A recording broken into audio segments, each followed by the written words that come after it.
Flight attendant freezes up, seeing that the millionaire passenger is her husband who died. Sarah Mitchell's hands trembled as she arranged the glasses on her service cart, the gentle hum of the airplane engines doing little to calm her inexplicable sense of unease. For 15 years as a flight attendant, she had mastered the art of maintaining composure, but today felt different. Something in the air, perhaps, or maybe it was just the weight of another anniversary approaching 5 years since she had lost Marcus. The first-class cabin of the New York to Los Angeles flight was half full, mostly with the usual mix of business executives and wealthy travelers. Sarah moved with practiced grace, her perfectly pressed uniform and professional smile masking the storm of emotions that had been brewing since morning. Her daughter Sophie's voice echoed in her mind from their morning goodbye, "Come back soon, Mom. I hate it when you're gone too long." Before we get into the story, comment below where in the world you are watching from today. The familiar guilt tugged at her heart. Single mothers weren't supposed to be away from their children so often, but flight attendant work paid the bills that Marcus's life insurance couldn't cover. Besides, Mrs. Thompson next door had become like a second mother to Sophie during Sarah's flights. Still, every trip felt like a small betrayal of her maternal duties. "Would you like something to drink, sir?" she asked, approaching the window seat in row 3. The man barely looked up from his laptop, requesting scotch with the detached air of someone too important to waste words on pleasantries. Sarah was reaching for the premium whiskey when she heard it, a laugh that made her whole world stop. Rich, warm, and heartbreakingly familiar, the sound cut through the ambient noise of the cabin like a knife through her carefully constructed reality. Sarah's hand froze midair, the bottle of scotch suddenly as heavy as her racing heart. Slowly, almost against her will, she turned toward the source of that laughter. 4 rows ahead, a man was leaning back in his seat, his head tilted in amusement at something his companion had said. The woman beside him was striking young, elegantly dressed, and completely engaged in their private conversation. But Sarah couldn't focus on her. All she could see was him. The same strong profile she had memorized over years of marriage, the same way his eyes crinkled at the corners when he smiled, the same subtle grey at his temples that he had started developing in his late 30s. It was impossible. It had to be impossible. Marcus Bennett was dead. The glass slipped from Sarah's trembling fingers, shattering against the drink cart with a crash that seemed to echo through the entire cabin. Several passengers jumped, including the man who couldn't be Marcus but was Marcus, and for a fraction of a second, their eyes met. There was no recognition in his gaze. No shock, no guilt, nothing to indicate he had just seen the wife who had mourned him for 5 years. He simply looked annoyed at the disturbance, then turned back to his companion with practiced ease. "I'm so sorry," Sarah managed to stammer, her training kicking in automatically as she began cleaning up the broken glass. Her colleague Jenny rushed over to help, concern evident in her expression. "Sarah, are you okay? You're white as a sheet." "I'm fine," she lied, her voice barely a whisper. Just lost my balance for a moment." But she wasn't fine. How could she be fine when her dead husband was sitting in first class, very much alive and sharing intimate conversations with a beautiful stranger? The man who had allegedly died in a car crash, whose body had never been found, was casually sipping champagne at 30,000 feet. Sarah forced herself to breathe, to focus on the simple task of cleaning up the spilled drink and broken glass. Her mind raced with questions she couldn't begin to answer. Was she losing her mind? Had grief finally pushed her over the edge into delusion? Or was the impossible truth sitting just 4 rows ahead, wearing an expensive suit and a stranger's smile? The rest of the service passed in a blur. Sarah moved through the cabin like a ghost, her body on autopilot, while her mind spiraled through 5 years of grief, unanswered questions, and 1,000 small moments that suddenly needed to be re-evaluated. Every time she passed his row, she felt his presence like a physical force, but she couldn't bring herself to look directly at him again. What would she even say if she did? "Excuse me, sir, but you look exactly like my dead husband?" Or perhaps, "Why did you leave us, Marcus? Why did you let Sophie grow up thinking her father was dead?" The questions burned in her throat, threatening to choke her, but she swallowed them down along with her tears. This wasn't the place. She couldn't break down here, not at work, not in front of a cabin full of strangers. Not in front of him. But as the flight continued its journey westward, one thought kept circling in Sarah's mind like a relentless storm. Nothing in her life would ever be the same after today. Whether this was a cruel trick of fate or the beginning of an even crueler truth, the carefully rebuilt world she had created for herself and Sophie was about to shatter all over again. The only question was, would she be strong enough to pick up the pieces a second time? The morning sun streamed through the kitchen window of Sarah's modest Chicago apartment as she packed Sophie's lunch. Carefully cutting the peanut butter sandwich into heart shapes, a small tradition that had started during those dark days after Marcus's death, when any hint of normalcy felt like a lifeline. 7-year-old Sophie sat at the counter, swinging her legs as she watched her mother with those observant eyes that were so much like her father's. "Mom, Jessica's dad is coming to Career Day next week," Sophie said, her voice carefully neutral in that way children use when they're trying to hide their pain. "She said he's a pilot, like the ones you work with." Sarah's hands stilled for a moment over the lunchbox. These moments were the hardest, the casual reminders of what Sophie had lost, what they both had lost. "That's interesting, sweetheart. Would you like me to come instead? I could tell everyone about being a flight attendant." Sophie shook her head, dark curls bouncing. "No, it's okay." Mrs. Anderson said parents are too busy anyway. The resignation in her young voice cut deeper than any knife could. These were the wounds that never seemed to heal. The father-daughter dances Sophie would never attend, the empty chair at school events, the awkward silence when other children talked about their dads.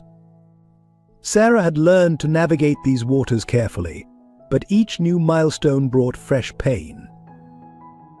The judgment from others didn't help. Sarah felt it everywhere, in the pitying looks from other mothers at school gatherings, in the whispered conversations that stopped when she entered the teacher's lounge during her volunteer hours, in the way Marcus's family had gradually withdrawn after the funeral. As if her failure to keep their son alive had somehow tainted her. Her mother-in-law's words still echoed in her head. "If you had been a proper wife, maybe he wouldn't have been driving so late that night." The accusation had come during the wake, harsh words fueled by grief, but they had lodged themselves in Sarah's heart like thorns. The financial struggle was constant. Flight attendants' pay stretched thin across mortgage payments, school expenses, and the countless small costs of raising a growing child. Sarah had taken extra flights whenever possible, each absence from Sophie a fresh wound, but necessity didn't make the guilt any easier to bear. "Mrs. Thompson said she'd help me with my science project while you're gone," Sophie offered, clearly trying to ease her mother's conscience. The child had grown too perceptive, too aware of adult concerns. Sometimes Sarah caught her daughter checking price tags at the grocery store, calculating in her head like no 7-year-old should have to. Sarah crossed the kitchen and wrapped her arms around Sophie, breathing in the sweet scent of her strawberry shampoo. "I'll only be gone 3 days this time, honey. And when I get back, we'll work on that project together, okay?" Sophie nodded against her chest, small fingers clutching at Sarah's uniform. These morning hugs had become their armor against the world, a moment of connection before facing another day of challenges. The apartment itself told the story of their stripped-down life. The furniture was mostly second-hand, chosen for durability rather than style. Sophie's artwork covered the walls, bright splashes of color that helped hide the places where the paint was peeling. In the corner stood a small shelf of trophies, not from expensive after-school activities, but from chess club at the public library where Sophie spent her afternoons while Sarah worked. The only new things in the living room were the books. Sarah had never been able to deny Sophie reading material, even in the tightest months. "Books or windows," she would say, echoing Marcus's words from what felt like a lifetime ago. The irony that his life insurance hadn't been enough to even cover the funeral expenses still bitter in her mouth. The bullying had started in first grade. Children could be cruel without meaning to be, their innocent questions about Sophie's missing father evolving into taunts as they grew older. "Maybe he left because he didn't want you," one boy had said during recess. Sophie had come home with tear-stained cheeks that day, and Sarah had spent the night holding her daughter, wishing she could shield her from the world's cruelty. Sarah's own social life had withered away gradually. Dating seemed impossible not just because of time constraints, but because every potential relationship felt like a betrayal of Marcus's memory. Her friends, mostly couples from their married life, had drifted away one by one, uncomfortable with her new status as a widow. The word itself felt like a scar she couldn't hide. The flight attendant job had been a blessing and a curse. The flexible schedule allowed her to be there for Sophie's important moments, but the travel meant countless nights away from home. Each departure was a small heartbreak, watching Sophie wave goodbye from Mrs. Thompson's porch, trying to be brave for her mother's sake. But they had built a life, precarious as it might be. Sophie was thriving in school, her teachers' comments full of praise for her resilience and creativity. Sarah had learned to fix leaky faucets, change flat tires, and handle parent-teacher conferences alone. They had their routines, their private jokes, their way of facing the world together. Still, there were moments when the weight of it all felt overwhelming. Late at night, after Sophie was asleep, Sarah would sometimes sit in Marcus's old reading chair, running her fingers over the worn armrests where his hands used to rest. In these quiet hours, she would allow herself to feel the full extent of her exhaustion, her loneliness, her fear of failing the one person who mattered most. "You're doing a great job," Mom Sophie had said recently, with that old soul wisdom that sometimes emerged from her. "Daddy would be proud of us." The simple statement had nearly broken Sarah, because how could she tell her daughter that some days, just getting out of bed felt like climbing a mountain? How could she explain that every time Sophie smiled Marcus's smile, it was both a gift and a knife to the heart? They had survived, yes, but survival had come at a cost. Every decision, every sacrifice, every moment of their lives had been shaped by the absence of the man they had lost, or at least the man Sarah had thought they had lost until today. The wedding photo still sat on Sarah's bedside table, though she'd long since laid it face down at night. The image captured a moment of pure joy, Marcus spinning her on the dance floor, her white dress swirling, both of them laughing as if they had the whole world ahead of them. It was the kind of happiness that felt like it would last forever, until it didn't. They had met at a charity gala where Sarah was working as a part-time server during college. Marcus, already a rising star at his investment firm, had spent the entire evening finding excuses to visit her station. "I've never met anyone who could make serving appetizers look like an art form," he'd said, his blue eyes twinkling with mischief. By the end of the night, he had her number and a promise for coffee the next day.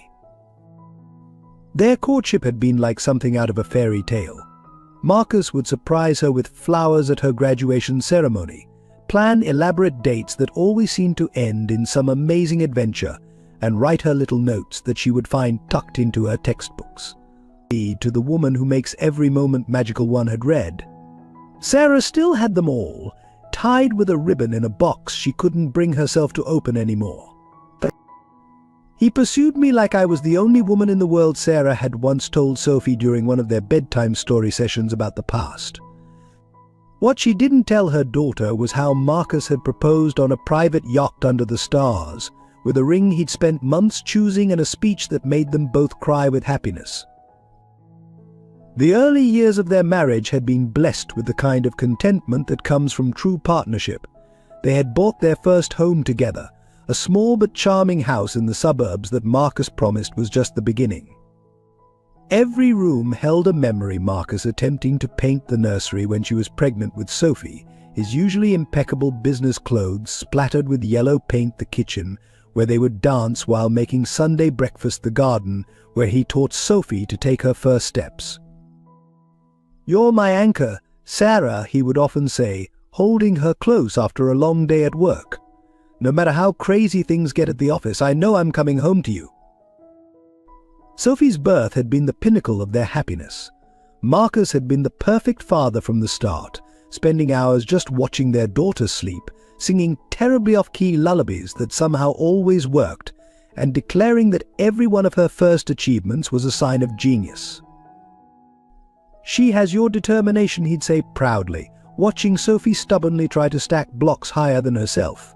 "But thankfully she got my charm." The memory of his laugh still echoed in Sarah's mind, warm and full of life.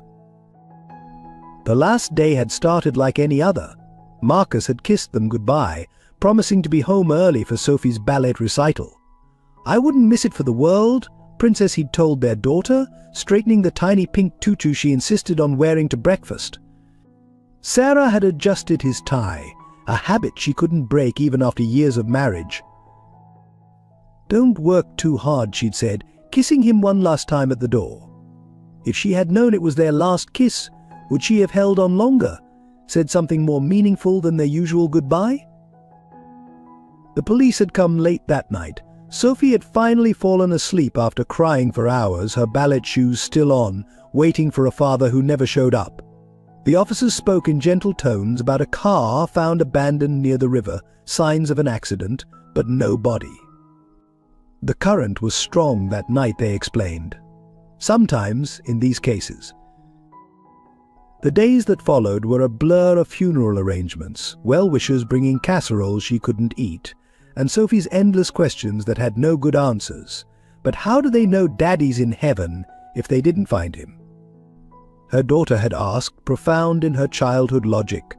Sarah had no response that didn't taste like ash in her mouth. Marcus's office had been full of mysteries. Files missing from his computer, documents that made no sense to her, and colleagues who seemed uncomfortable answering her questions about his final days. The insurance company had fought the payout, citing insufficient evidence of death. It took nearly a year of legal battles before they finally relented, and by then the money barely covered their debts. She had found his wedding ring in the safe at home, along with a letter dated the day he disappeared. She'd never opened it, couldn't bear to read what might have been his last words. Instead, she'd locked it away with their other memories, trying to focus on keeping their daughter's world from completely falling apart. The rumors had started slowly. Whispers about financial irregularities at Marcus's firm, suggestions that his death might not have been an accident. Sarah had defended him fiercely, clinging to her memories of the man she loved. "Your father was a good man," she would tell Sophie repeatedly, as if saying it enough times would make it eternally true. Yet there were moments, late at night, when doubt would creep in. The mysterious phone calls he'd started receiving in the months before his death. The late nights at the office that he wouldn't discuss. The growing tension in his shoulders that no amount of her massages could ease. "Trust me, Sarah," he'd said during their last real conversation, his voice strained in a way she'd never heard before. "Sometimes it's better not to know everything." She'd found his passport missing when she finally cleaned out his drawer, along with a significant amount of cash from their emergency fund. At the time, she'd assumed they had been lost in the accident or stolen afterward. Now, 5 years later, those details took on a more sinister significance. Still, she had preserved his memory for Sophie, keeping alive the image of the loving father who had read bedtime stories with different voices for each character, who had built elaborate blanket forts in the living room, who had promised his daughter the world and seemed capable of delivering it. The garden he had planted still bloomed every spring, though Sarah could barely keep it alive. Sophie would help her tend to it, small hands carefully pulling weeds from around the roses Marcus had planted for their 5th anniversary. These flowers, remember Daddy, Sophie had declared once, with the simple faith of a child. Sarah hadn't had the heart to correct her. Now, sitting in the quiet of her flight attendant's jump seat, Sarah felt those carefully preserved memories crumbling like dead leaves. The man she had seen in first class hadn't just looked like Marcus, he had been Marcus, down to the small scar on his right hand from a cooking accident in their first year of marriage. The question was no longer how she would keep Marcus's memory alive for their daughter. The question was, how would she tell Sophie that the father she mourned had been alive all along, building a new life without them? The knock came at 11:47 p.m., 3 sharp raps that echoed through Sarah's quiet house like gunshots. Sophie had been asleep for hours, her night light casting star-shaped shadows on the hallway wall. Sarah froze in the middle of folding laundry, her hands clutching one of Sophie's small t-shirts, heart suddenly thundering in her chest. She knew who it was before she reached the door. The same instinct that had recognized him on the plane, that had felt his presence across the crowded cabin, told her who waited on the other side. Still, when she peered through the peephole and saw Marcus standing on her porch, the sight knocked the breath from her lungs. He wore different clothes than on the plane, a dark sweater and jeans that reminded her painfully of how he used to dress on weekends. The porch light cast shadows across his face, but she could see he was thinner than she remembered, with new lines around his eyes that spoke of years she hadn't been part of. Sarah's hand trembled on the doorknob. 5 years of questions, of grief, of struggling to rebuild a life from the ashes of his death, all of it crystallized into this moment. She opened the door slowly, her other hand braced against the frame to steady herself. "Hello, Sarah," his voice was exactly as she remembered, that warm baritone that had once read bedtime stories to their daughter. Now it sent chills down her spine. "You're dead," the words came out in a whisper, half accusation, half disbelief. "We buried an empty coffin. I grieved for you. Sophie still cries for you." Marcus flinched at their daughter's name, his composed facade cracking slightly. "Can I come in, please? I can explain everything." Explain. Sarah's laugh was bitter, hysteria threatening to bubble up. "Explain how you let your 7-year-old daughter think you were dead. Explain how you sat in first class today and looked right through me like I was a stranger." "Sarah, please." "Not out here." His eyes darted to the street behind him, an edge of desperation in his voice. "There are things you need to know, things I need to tell you before." "Before what, Marcus? Before you disappear again? Before you die another convenient death?" But even as anger coursed through her veins, Sarah found herself stepping back, letting him enter the house they had once shared.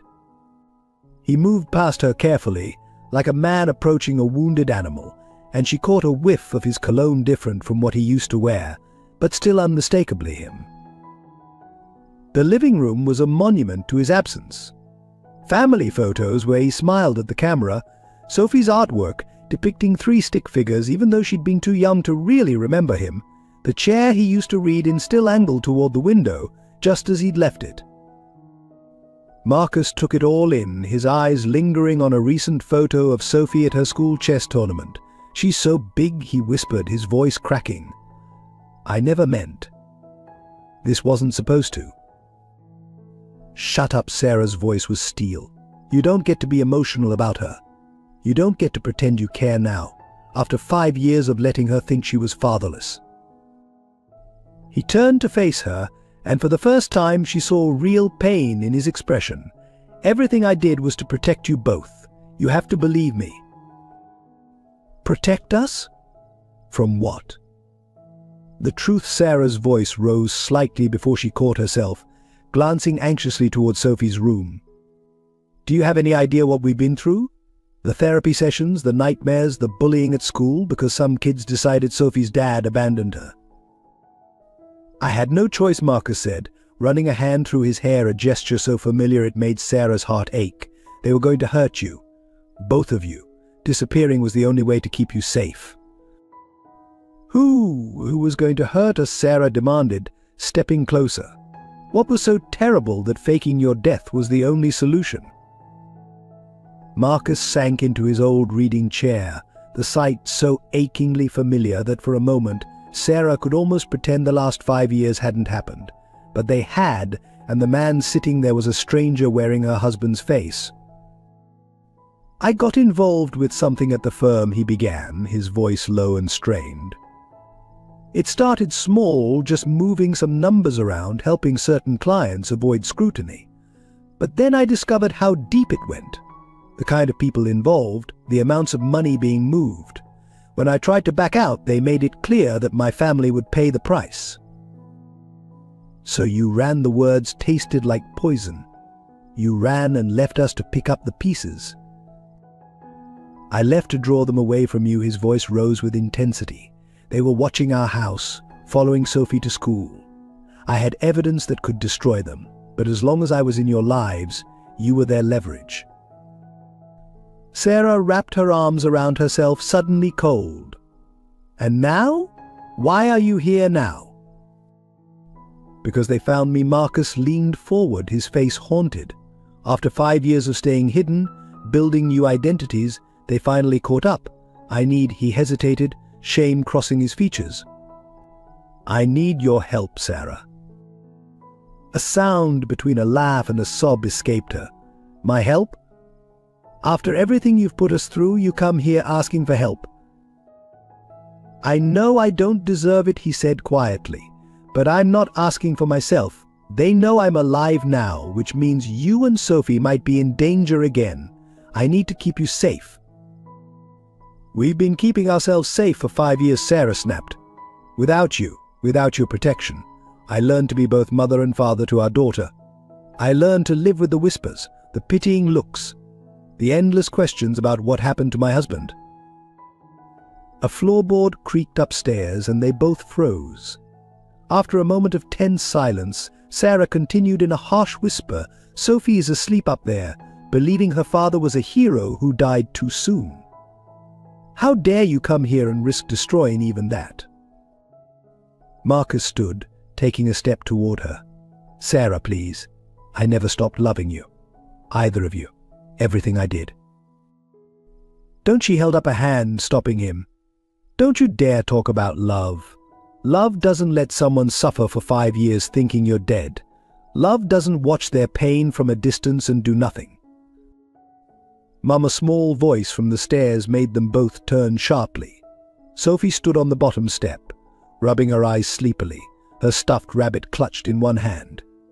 "I heard voices."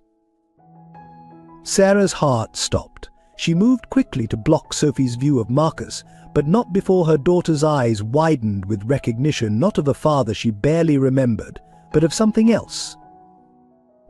"You're the man from my picture," Sophie said, her voice full of innocent curiosity. "The one in Mum's wedding photo." The sound Marcus made was somewhere between a gasp and a sob. Sarah felt him take a step forward behind her, but she held her ground, becoming a human shield between her daughter and the man who had abandoned them. "Sophie, honey, go back to bed," Sarah said, trying to keep her voice steady. "Everything's fine." But Sophie's eyes were fully awake now, darting between her mother's tense posture and the stranger who wore her father's face. "Mum," her voice trembled with uncertainty. "Who is he?" The question hung in the air like shattered glass, sharp and dangerous, waiting to draw blood. The morning after Marcus's appearance, Sarah sat in her favorite coffee shop, her hands wrapped around a cup she hadn't touched. The events of the previous night played on loop in her mind: Sophie's confused tears, Marcus's hasty retreat, the hours spent holding her daughter as she asked impossible questions about the stranger who looked like her daddy from the pictures.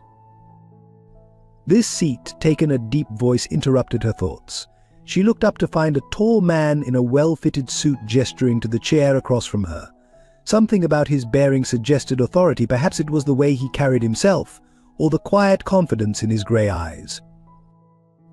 "Actually, I was just," Sarah began, but he was already sitting down.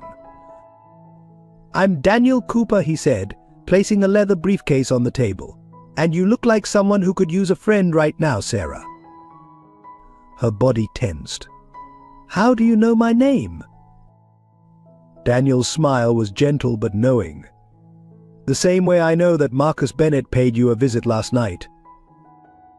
Sarah's hand jerked, spilling coffee across the table. Daniel smoothly handed her a napkin, his movements calculated and precise. "Who are you?" she demanded, her voice low but fierce. "Are you one of them? The people he's running from?" "No," Daniel said, maintaining eye contact. "I'm one of the people trying to catch them. FBI White-Collar Crime Division." Sarah's first instinct was to run, to get as far away from this man and everything he represented as possible. But something in his expression stopped her, a mixture of compassion and determination that seemed genuine. "I've been tracking your husband's case for 2 years," Daniel continued, sliding a business card across the table. "What he told you last night about the firm's activities, it barely scratches the surface." "Ex-husband," Sarah corrected automatically. "He lost the right to that title when he decided to play dead for 5 years."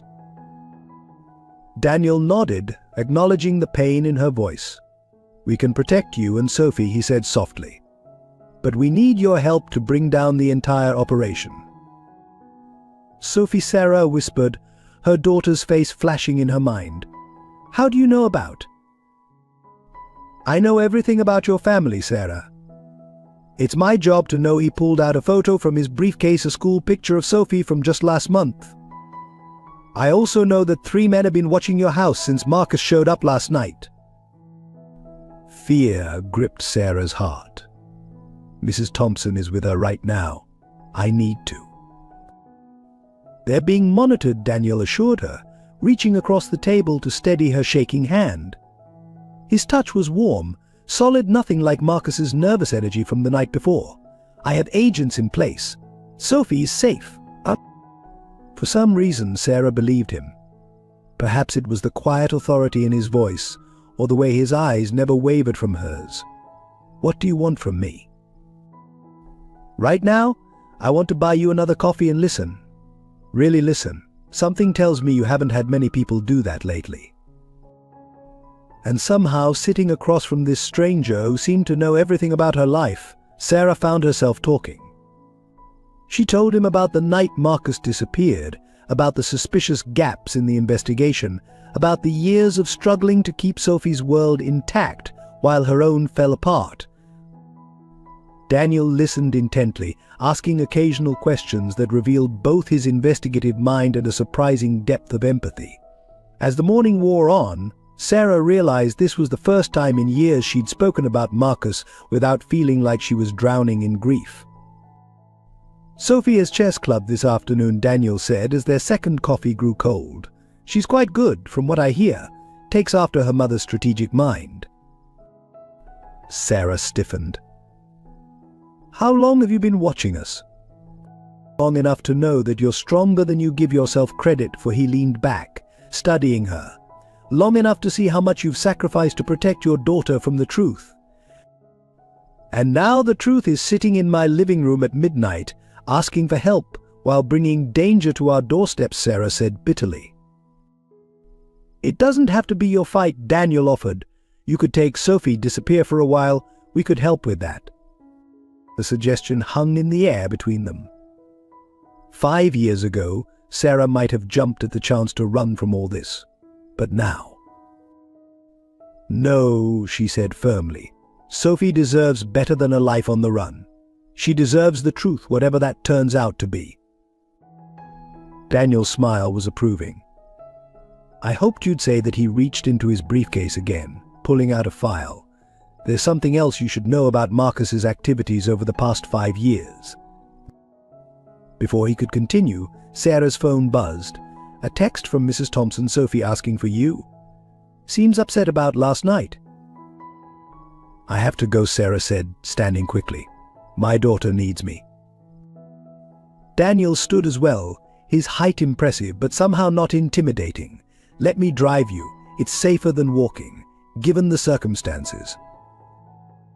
Sarah hesitated, years of careful independence warring with the genuine concern in his eyes. "Why are you helping me, really?" "Because someone needs to," he said simply. "And because I've spent 2 years learning about Sarah Mitchell, the woman who rebuilt her life from nothing, who never stopped fighting for her daughter. That kind of strength deserves support. In his car, a modest sedan that somehow suited him, Sarah found herself studying his profile. He was nothing like Marcus, whose charm had always burned bright and fast. Daniel's appeal was quieter, more grounded. She caught him watching her in return, his glances professional but tinged with something more personal. They pulled up to Mrs. Thompson's house just as Sophie came bursting out the door. Sarah's heart clenched at the sight of her daughter's tear-stained face. "I'll be in touch," Daniel said softly. "Remember, you're not alone in this anymore." As Sarah moved to leave the car, he gently caught her wrist. "Sarah, be careful who you trust. Even people with the best intentions can have hidden agendas." She met his gaze, reading the layers of meaning in his words, "including you." His smile was enigmatic. "Especially me. But I promise you this: protecting you and Sophie is my priority, whatever else happens." Sophie crashed into her mother's arms, and Sarah held her tight, breathing in her familiar scent. Over her daughter's head, she watched Daniel's car pull away, wondering if she'd just found an ally or complicated her life even further. What she didn't notice was the way Daniel's professional demeanor cracked as he drove away, the pain that flashed across his face as he watched mother and daughter in his rearview mirror. Nor did she see him pull out his phone and dial a number from memory. "It's Cooper," he said quietly. "I've made contact. She's everything we thought she would be, and more." Sarah stared at her reflection in the bathroom mirror, fingers tracing the dark circles under her eyes. 5 years of keeping painful secrets, just like those untold stories that people carry within them every day. Sometimes, she whispered to herself, sharing our stories is the only way to feel less alone. Like finding a community that understands, that follows our journey. Her hand reached for her phone, a gentle smile forming. Maybe that's why we need to stay connected, to subscribe to each other's lives, to never miss a moment of truth, of healing. She thought of Sophie, of Marcus, of Daniel, how their story might help others facing similar battles. If you're out there listening, don't let these moments slip away. Join us, stay with us, be part of our journey. The USB drive felt impossibly heavy in Sarah's hand. She'd found it that morning, slipped under her door in an unmarked envelope, along with a note in Marcus's familiar handwriting, the truth. "Be careful who sees this." Rain drummed against her kitchen window as she sat at her laptop, Sophie safely at school, the house empty except for the weight of decisions pressing down on her shoulders. Daniel's warning echoed in her mind, "Be careful who you trust." Yet here she was, about to trust her dead but not dead husband's mysterious delivery. Her hands trembled as she inserted the drive. Folders appeared, dozens of them, labeled with dates stretching back 6 years before Marcus's death. The first file she opened made her blood run cold. Financial records, wire transfers, offshore accounts with numbers that made her dizzy. But it was the names attached to these transactions that stopped her breath. Politicians, business leaders, names she recognized from newspaper headlines and charity galas. "Oh, Marcus," she whispered, "what did you get involved in?" Her phone buzzed a text from Daniel, "Don't open anything that came this morning. I'm on my way." Too late. The second folder contained photos. Marcus with men in expensive suits, handshakes and forced smiles. The same men later, in less formal settings, their expressions harder, dangerous. And then Sarah's heart nearly stopped. Photos of her and Sophie. Odd school. At the park. Shopping. All dated from the weeks before Marcus disappeared. The front door opened without warning.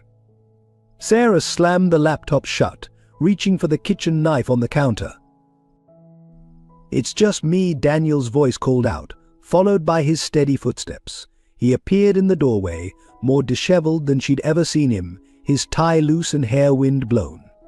His eyes went straight to the USB drive and Sarah's white-knuckled grip on the knife. "You opened it." They were watching us, Sarah said, her voice shaking. All that time, before he left, they were watching Sophie. Daniel moved slowly into the kitchen, hands where she could see them. "I know. We've been tracking this operation for years. Marcus wasn't just a participant, Sarah. He was their insurance." Insurance. Against whistleblowers, anyone who might expose the scheme. Daniel's face softened with genuine regret. His job was to find their weaknesses, their pressure points. Family, loved ones, things that could be threatened. Sarah felt the floor tilt beneath her. He helped them threaten other families.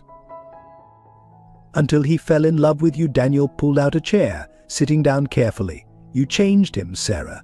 You and Sophie made him want to be better. But by then, he was in too deep." A crash from the front of the house made them both jump. Daniel's hand went to his hip, drawing a gun she hadn't known he carried. "Back door," he whispered urgently. "Now." But before they could move, a familiar voice called out, "Sarah, are you home?" Sophie.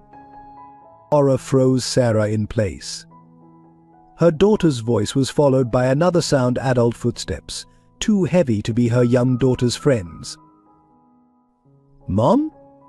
"These men said they know Dad. They said he's alive and they can take us to him." Daniel was already moving, his gun trained on the doorway. "Call for backup," he mouthed, sliding his phone towards Sarah. Sarah's mind raced. Sophie was supposed to be at school. How had they gotten to her? Mrs. Thompson would never have let strangers. Unless... "Mrs. Thompson is fine," a deep voice called out, answering her unspoken fear. "Just taking a little nap. Now, why don't you come out here, Sarah? You too, Agent Cooper." Nice and easy. Daniel's jaw tightened at the use of his title. Sarah saw something flash across his face. Guilt. Fear? Before his professional mask slipped back into place. "Sophie, honey," Sarah called out, fighting to keep her voice steady. "Are you okay?" "I'm okay, Mum. They just want to talk. They said Dad's been trying to protect us." Sarah met Daniel's eyes, seeing her own fear reflected there. But there was something else in his expression, a calculation she couldn't read. "There are 3 of them," he whispered. "Armed. Sophie's by the stairs with one. The others are in the living room." He pressed something into her hand, a small device with a single button. "Panic alarm. Press it if what Sarah demanded." But Daniel was already standing, lifting his hands, gun pointed safely upward. Coming out, he called, "Don't do anything stupid. The house is surrounded by FBI." A rough laugh answered him. "No, it's not. We've been watching. You came alone, Agent Cooper. Breaking protocol. For her." Sarah felt the weight of unspoken things in the silence that followed. She stood on shaking legs, still clutching the panic button. Mom, Sophie's voice trembled now, the first hint of fear creeping in. "Coming, baby," Sarah answered, her mother's instinct overriding everything else. She stepped around Daniel, moving toward the doorway. "Sarah, wait." Daniel reached for her, but she was already through the door. The scene in her living room was surreal. 2 men in expensive suits stood by the windows, weapons held casually but ready. A third, larger man held Sophie's shoulder in what looked like a gentle grip, but made Sarah's heart race with maternal fury. Mrs. Bennett, the man nearest the window, smiled, all corporate charm and hidden menace. "Or do you prefer Mitchell now? We've been hoping to chat about your husband's investment strategies." Sophie's eyes were wide, darting between her mother and the strangers. "Mom? What's happening?" "Everything's going to be fine," sweetie, Sarah said, wondering if this would be added to the list of lies she'd told to protect her daughter. Daniel emerged behind her, hands still raised. "Think carefully about what you're doing," he said to the men. taking a federal agent hostage. "Oh, we're not taking anyone hostage," the man interrupted smoothly. "We're just having a family reunion." In fact, he nodded to his colleague, who pulled out a phone and dialed. "Let's invite the guest of honor, shall we?" The phone was put on speaker. It rang twice before Marcus's voice filled the room. "Hello." "Dad," Sophie's voice broke on the word. The silence that followed was deafening. Marcus's voice cracked through the speaker, raw with emotion. "Baby, is that you?" Sarah watched her daughter's face transform, confusion, recognition, hope, and fear all battling across her young features. 5 years of bedtime stories about a dead hero were crumbling in the space of a heartbeat. "The voice from my dreams," Sophie whispered, then louder, "Daddy, you're really alive." The man holding Sophie's shoulder tightened his grip slightly. "Touching as this is, Mr. Bennett, you know what we want." "Let them go," Marcus's voice hardened. "This is between us. They don't know anything." On the contrary, the leader smiled, gesturing to Sarah's laptop. "Your wife has been quite busy this morning, accessing files she shouldn't have seen. And Agent Cooper," he turned to Daniel. "Well, you've been a particular thorn in our side for years." Daniel's expression remained neutral, but Sarah caught the slight shift in his stance, positioning himself between the gunman and her. A protective gesture that didn't go unnoticed by their captors. How sweet, the leader mocked. "Falling for your target, Agent Cooper, or was that part of the plan all along? Get close to the grieving widow, hope she'd lead you to her husband." Sarah felt the words like physical blows. She turned to Daniel, searching his face for denial, for any sign that their connection had been real. His eyes met hers, filled with a complexity of emotions she couldn't decipher. "My mission was to protect them," Daniel said quietly. "That part was never a lie." Mum Sophie's voice was small, confused. "Is Mr. Daniel a bad guy too?" "No one's the bad guy here, sweetheart," the leader said with false gentleness. "We're all just people trying to protect what's ours." Speaking of which, he turned back to the phone. "Marcus, you have 1 hour to bring us the real files, the complete records, or your daughter gets to watch her mother disappear this time." Sarah's blood ran cold. Sophie began to cry silently, tears streaming down her face. "Wait," Sarah stepped forward. "Sophie doesn't need to be here for this. Let her go to Mrs. Thompson's, please." "Mom," no, Sophie tried to pull away from her captor. "I don't want to lose you too." The raw fear in her daughter's voice broke something in Sarah. 5 years of carefully constructed protection crumbled, and suddenly she was furious at Marcus for starting this, at Daniel for his half-truths, at these men for bringing violence into her daughter's world, but mostly at herself for ever thinking they could escape the past. "Enough," she said, her voice carrying a strength she didn't know she possessed. "You want to threaten someone? Threaten me. But my daughter walks out of here. Now." The leader studied her for a long moment, seeming to reassess her. "You know, Marcus never told us what made you special. Why you were different from all his other marks. I'm starting to understand." Through the phone, Marcus's voice came desperate. "Sarah, don't provoke them. Please, I'm coming. I'll bring everything." "No, you won't," Sarah said clearly. "Because if you do, they'll kill us all anyway. Isn't that right?" She looked directly at the leader. "Once you have what you want, we're all loose ends." Daniel tensed beside her, his hand brushing against hers, warning or reassurance, she wasn't sure. The leader applauded slowly. "Very good, Mrs. Bennett. I can see why Agent Cooper here found you so." Intriguing, he nodded to his men. "Take the girl upstairs. Keep her quiet." No, Sarah lunged forward, but Daniel caught her arm. "Trust me," he whispered, so softly she barely heard it. His thumb pressed something into her palm, a small key. Sophie's tears had stopped, replaced by a determined look that was pure Sarah. "Mom," she said with surprising steadiness, "I'm not afraid. Dad will save us. You and Mr. Daniel will save us." As they led Sophie upstairs, Sarah felt her daughter's faith like a physical weight. The leader kept the phone connected, Marcus's breathing the only sign he was still there. Now the leader settled into Marcus's old reading chair, another violation of her home. "Let's discuss the real reason we're all here.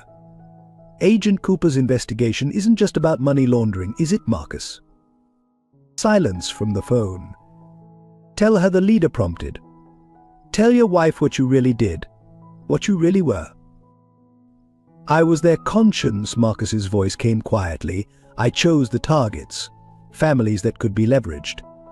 But Sarah, when I met Sarah, I couldn't do it anymore.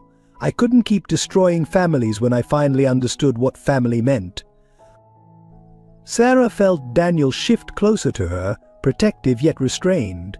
The key in her palm seemed to burn. "And now," the leader smiled, "you get to choose again. The files, Marcus, the real ones, or watch everything you tried to protect burn."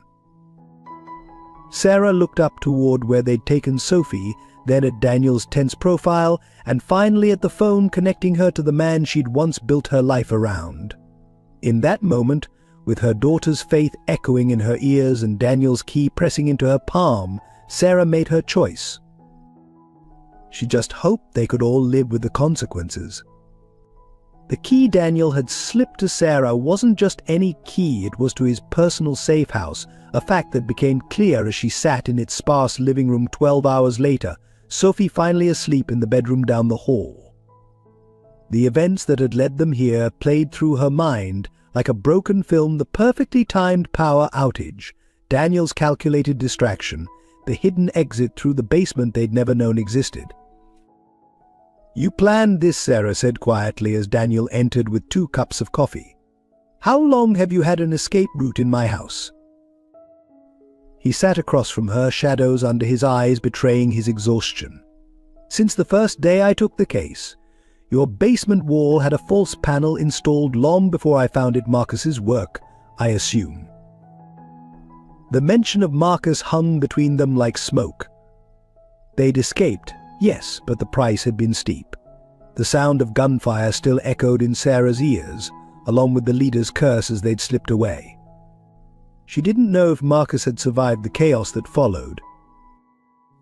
"You still haven't told me everything," she said, studying Daniel's face. "About you and Marcus. About why this case matters so much to you personally." Daniel's hands tightened around his coffee cup. "No, I haven't," he met her gaze steadily. "Because once I do, you might never look at me the same way again." Before he could continue, Sophie's voice called out, thick with sleep, "Mom." Sarah found her daughter sitting up in bed, clutching the stuffed rabbit she'd managed to grab during their escape. In the soft lamplight, she looked younger than her 7 years. "Was it real?" Sophie asked. "Dad being alive? The bad men? Mr. Daniel's gun?" Sarah sat on the bed, pulling her daughter close. "Yes, sweetheart, it was real, but you were so brave. Like the princesses in the stories Dad used to tell? The ones who saved themselves?"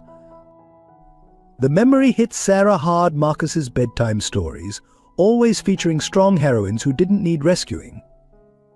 Had he been preparing Sophie even then, knowing someday she might need that strength? A knock at the bedroom door revealed Daniel, his normally confident posture uncertain. "Sorry to interrupt, but there's someone here you both need to see." Sarah's heart jumped, but it wasn't Marcus who entered the room. It was an elegant older woman with Marcus's eyes and Sophie's chin. "Grandma Rose," Sophie whispered in disbelief. Marcus's mother stood in the doorway, tears streaming down her face. "Oh, my darlings," her gaze moved from Sophie to Sarah. "I'm so sorry. I've known for 3 years that he was alive." The betrayal hit Sarah like a physical blow. 3 years? All those times you came to visit, watched me struggle, watched Sophie cry for her father. I couldn't tell you, Rose's voice broke. They were watching. Always watching. But I helped in other ways: the anonymous college fund donations for Sophie, the mysterious repairs to your car, the job recommendation for the airline. That was you. Sarah's mind spun, reconstructing 100 small kindnesses she'd attributed to luck or charity. Marcus asked me to protect you, but quietly. Daniel helped arrange it all. Sarah turned to Daniel sharply. You've known Rose all along. He nodded slowly. She came to the FBI 3 years ago with evidence about the organization, but it wasn't enough to bring them down, only enough to help us protect you from the shadows. Sophie slipped out of bed, approaching her grandmother cautiously. Did Daddy send you now? Rose knelt before her granddaughter, touching her face gently. No, sweetheart. I came because it's finally time for the truth. All of it. She pulled out an old photograph, worn at the edges. It showed 2 young men in college graduation robes, arms around each other's shoulders, grinning at the camera. Daniel Sarah leaned closer, recognizing the younger version of him, and next to him, Marcus. Best friends since freshman year, Rose confirmed, until the night Marcus discovered what Daniel's family business really was. Daniel's jaw tightened. My father ran the organization, he said quietly. I spent 10 years building a case against him, against everything he'd built. Marcus was helping me, working undercover. But something went wrong, Rose continued. Daniel's father discovered the investigation. He gave Marcus a choice: disappear and stay quiet, or watch his family suffer. Sarah felt the room spin. So all this time you've been what? Partners? Working together? Not exactly. Daniel's voice was heavy with regret. Marcus went deeper underground than planned, stopped communicating even with me, started making his own moves that I couldn't predict. Like falling in love with his target. Sarah's voice was sharp. You were never the target, Sarah. Rose interjected. You were his salvation. The reason he finally decided to gather evidence against them instead of just hiding.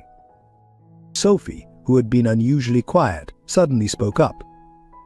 Is that why the bad men came today? Because Dad has evidence. The adults exchanged glances, years of secrets and lies hanging in the balance. Yes, Daniel answered finally. Your father has proof of everything, and now that they know he's alive, that you've seen their faces, he left the sentence unfinished. They'll never stop coming, Sarah realized. Will they? Rose reached for her hand. There's more you need to know about why Marcus chose today to surface, about what he's planning. Mum Sophie's cry interrupted them. She was standing by the window, pointing at something outside in the darkness. There's a man in the garden, he looks like. Sarah was at the window in 2 strides, Daniel right behind her, his hand going to his gun. There, in the shadows of the safe house garden, stood Marcus. He was thinner than that morning, favoring his left side, but very much alive. In his hand was a laptop, presumably containing the evidence everyone was willing to kill for. But it was his expression that caught Sarah's attention. Not the desperation of a hunted man, but the determined look she remembered from their early days, the look that had made her fall in love with him. He raised his hand slowly, palm out, waiting. Sarah felt Daniel tense beside her, felt Sophie's small hand slip into hers, felt Rose's presence behind them, all the complicated threads of love, loyalty and betrayal woven together in this moment. The choice was hers now. Let him in or let him go. Again. The decision to let Marcus in changed everything and nothing. He stood in Daniel's safe house living room, the laptop clutched to his chest like a shield, looking simultaneously familiar and foreign. Sophie had fallen asleep again, exhausted by the day's emotions, leaving the adults to navigate the minefield of their shared past. You're bleeding, Sarah noticed. seeing the dark stain spreading on his left side. Bullet graze, Marcus grimaced. Could have been worse if Daniel hadn't staged that power outage. He looked at his old friend. Still perfect timing after all these years. Some things don't change, Daniel replied coolly. Like your talent for putting people in impossible situations. Rose stepped between them, ever the mediator. Boys, enough. We have maybe hours before they track us here. Marcus, show them what's on the laptop. The files Marcus pulled up made Sarah's earlier USB discovery look like child's play. Bank statements, offshore accounts, blackmail material, but most disturbingly photographs. Hundreds of them, documenting years of surveillance on families just like hers. These are all people like us, Sarah asked, scrolling through images of children at playgrounds, wives shopping, husbands at work. Families they threatened. Families they destroyed, Marcus corrected grimly. I wasn't the only one they forced to disappear, but I was the only one who kept records. Daniel leaned closer to the screen, his professional mask slipping. That's Senator Morrison's daughter. The corruption case that got buried last year. Because they threatened his family, Marcus nodded. Every major case that's disappeared, every investigation that's been suddenly dropped, it all leads back to them. To my father, Daniel added quietly. Sarah looked between them. But why show yourself now, after 5 years? Marcus's expression darkened because they're planning something bigger, something that would put every family in these files at risk. He pulled up another document. They're consolidating power, eliminating loose ends, including us. A sudden noise from Sophie's room had them all tensing. But it was just the child turning in her sleep. The sound seemed to pierce Marcus physically. She's so beautiful, he whispered. I used to watch her sometimes, you know, at her chess tournaments, school plays. I know, Rose said softly. I saw you once, hiding in the back of the auditorium at her Christmas concert last year. Sarah felt anger flare. You were there? All those times when she needed you, when she cried herself to sleep missing you, you were just watching. Sarah, Daniel started, but she cut him off. No, I want to know. All of you watching, protecting from the shadows, playing your secret games while Sophie and I lived in fear and grief. Did any of you think about what that did to her? To me? The silence that followed was deafening. Even Rose looked away, unable to meet Sarah's accusing gaze. The moment was shattered by Daniel's phone vibrating. His face went pale as he read the message. They found Thompson, he said quietly. She's alive, but in the hospital. And they left a message. He hesitated, looking at Sarah. They have pictures of Sophie at her chess club, from yesterday. Marcus surged to his feet, wincing at the movement. We need to move. Now. No, Sarah stood her ground. No more running. No more hiding. Sophie deserves better than a life on the run. Sarah's right, Daniel said, surprising everyone. But we need a plan. A real one, not just evidence and threats. I have a plan, Marcus said quietly. But you're not going to like it, he looked at Daniel. Either of you. Before he could elaborate, Sophie appeared in the doorway, rubbing her eyes. Dad? You're really here this time. The room froze. Marcus looked like he'd been struck, his composure cracking as his daughter stared at him with wide, uncertain eyes. Yeah, Princess's voice broke. I'm really here. Sophie took a small step forward, then another. She reached into her pocket and pulled out a worn photograph, the one she'd kept under her pillow for 5 years. You left this, she said, her voice small but steady, in my chess set last month, with the note about the Queen always protecting her king. Sarah's head snapped up. The anonymous gift that had arrived on Sophie's birthday, a professional chess set with a note about strategy. She'd assumed it was from her chess club. You've grown so good at chess, Marcus smiled through tears.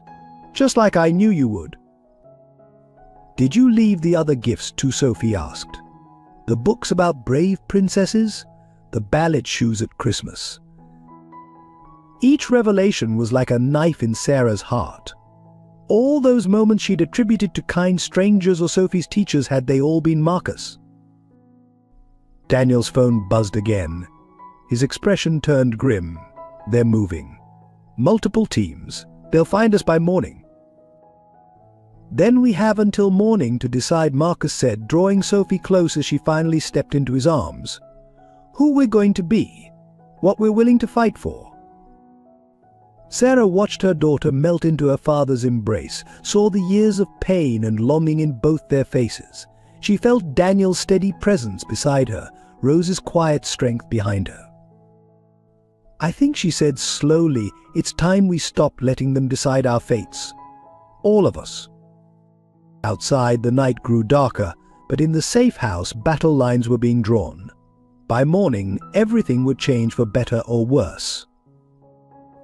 The only question was who would be left standing when the dust settled. Dawn broke over the safe house with the weight of inevitability. They had spent the night preparing, each person playing their part in Marcus's desperate plan. Sarah watched Sophie sleep one last time before they had to wake her, memorizing the peaceful expression that might soon be shattered forever. It's time, Daniel's voice came softly from the doorway. He'd changed into tactical gear, the FBI vest a stark reminder of what was coming. Marcus appeared behind him, his wound freshly bandaged by Rose. The cars are in position. If this works, we all might survive, Daniel finished grimly. If it doesn't. Sarah turned to them both, these men who had shaped her life in such different ways. Just promise me one thing. No matter what happens, Sophie stays safe. Their plan was audacious, perhaps suicidal. Use Sophie and Sarah as visible bait at the chess tournament finals, the one place they knew would be too public for outright violence. Meanwhile, Daniel's trusted FBI team would be in position, waiting for Marcus's father and the organization's leadership to take the bait. Mrs. Mitchell, Sophie's chess instructor, greeted them at the tournament entrance, clearly confused by their FBI escort. We weren't sure you'd make it, given yesterday's incident. Sophie wouldn't miss the finals. Sarah managed a smile, feeling the weight of the wire she wore. Would you, sweetheart? Sophie, briefed but frightened, clutched her chess set closer. No, Mom. I've been practicing the Queen's Gambit, just like Dad taught me. The words hung in the air, their first public acknowledgement of Marcus's existence. Sarah saw heads turn, whispers start. News of yesterday's events had spread, though the full story remained hidden. The tournament hall was packed with children, parents, and now, though few would notice, plainclothes FBI agents. Daniel had disappeared into the crowd, while Marcus watched from a carefully concealed position near the emergency exit. Rose took her seat near the front, every inch the proud grandmother, though Sarah caught the slight bulge of a panic button in her pocket. The first 2 rounds passed in excruciating slowness. Sophie played brilliantly, her focus absolute despite knowing the danger around her. Sarah counted 4 of the men from yesterday in the crowd, trying not to show she'd noticed them. Then, during the semi-final match, he arrived.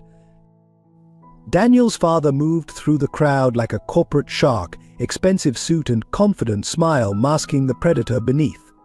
2 bodyguards flanked him, and Sarah recognized the leader from yesterday among them. Mrs. Bennet, he approached their table during a break, voice dripping with false warmth. Or Mitchell, I suppose. My son spoke of you often during his investigation. Sarah felt Sophie tense beside her. Mr. Cooper, I wish I could say it's a pleasure. Such hostility, he smiled, when I've come to support my honorary granddaughter. Marcus was like a second son to me, you know, before he made his unfortunate choices. Sophie looked up from her chessboard, her young face showing a strength Sarah had never seen before. You're the one who made my daddy go away.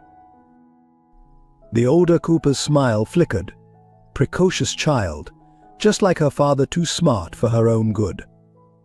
Step away from my daughter. Marcus's voice cut through the murmur of the crowd. He stood at the end of the aisle, laptop in hand, looking every inch the ghost come back to life. The crowd fell silent. Parents pulled their children closer, sensing the tension but not understanding its source. Marcus Cooper Sr.'s voice hardened. I thought we had an understanding about public appearances. The only understanding, Marcus replied, was that I'd stay away to protect them. But you broke that deal yesterday. Sarah saw Daniel moving into position, his team quietly clearing civilians from the danger zone. But Cooper Sr.'s men were moving too, spreading out with calculated precision. Mom Sophie whispered, her hand finding Sarah's. The Queen's gambit. Remember what Dad said? Sarah's mind flashed to Marcus's note in the chess set. The Queen sacrifices herself to protect the king, but sometimes the sacrifice is a feint. The real attack comes from an unexpected direction. Cooper Sr.'s hand moved toward his jacket. Last chance, Marcus. The files or... The chessboard crashed to the floor as Sophie suddenly bolted not toward the exits as their enemies expected, but straight toward her grandmother. The distraction was minute, but crucial. Everything happened at once. Daniel's team emerged from the crowd, weapons drawn. Marcus threw the laptop, but not to Cooper, to Sarah. Cooper's men reached for their guns as parents screamed and children scattered.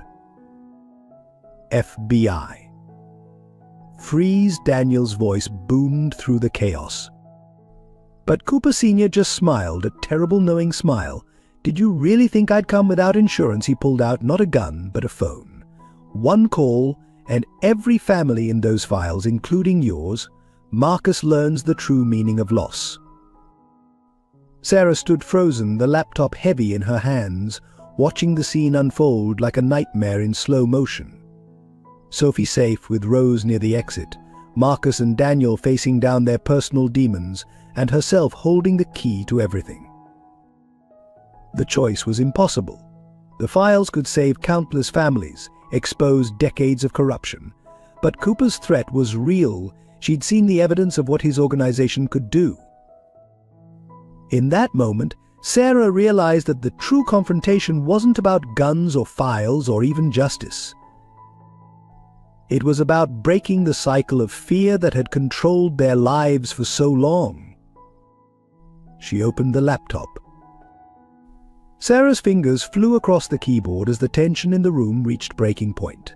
But instead of accessing the incriminating files, she pulled up a video window. Her voice, steady despite her racing heart, cut through the standoff. Live streaming now to every major news outlet, Mr. Cooper. Want to make that call? The tournament hall's giant display screens, meant for showing chess matches, suddenly lit up with Cooper Sr.'s face, his threat captured in crystal clarity moments before. Around the room, dozens of phones were already recording, parents and spectators unwittingly becoming witnesses to history. Cooper's confident smile faltered. You're bluffing. The thing about being a grieving widow, Sarah continued, her voice gaining strength, is that people underestimate you. They don't notice when you make connections with reporters, build relationships with law enforcement, create your own insurance policies.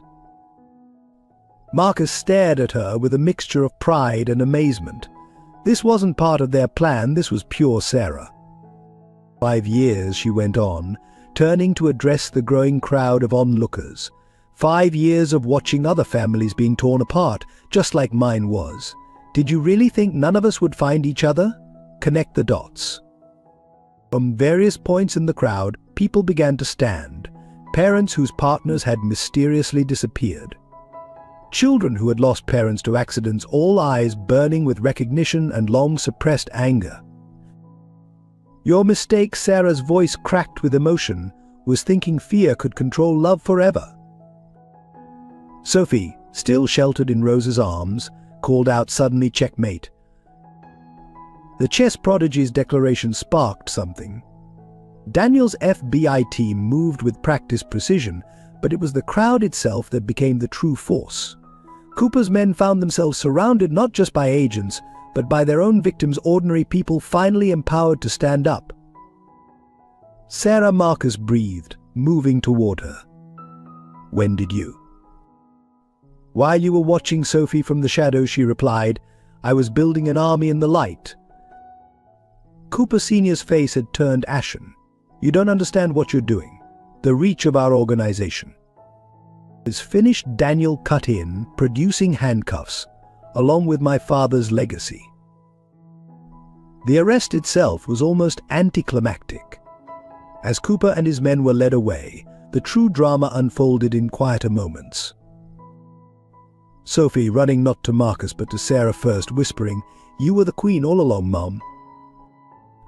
Rose, approaching Sarah with tears in her eyes, "I should have trusted you with the truth. You were stronger than any of us."